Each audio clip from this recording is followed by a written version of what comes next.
So let me just say about him. So Yeah. when they called him and they asked him, did President Trump say anything that was inappropriate or wrong? He said, absolutely not. It was a very nice phone call. There was nothing unusual about it at all. And he could have grandstanded. He could have said, well, you know. And he didn't say that. So I respect him. I think that I will be able to make a deal with him and Vladimir Putin very quickly.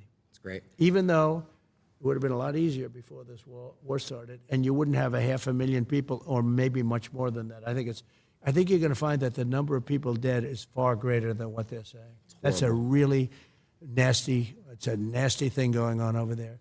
But I think I will be able to get him and Putin together, and we'll get it ended.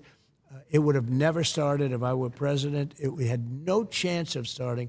You know, I knew Putin very well, know him very well, and it was the apple of his eye. Ukraine was the apple of his eye. He did love it. He did want it, but he knew he couldn't do it. He wouldn't.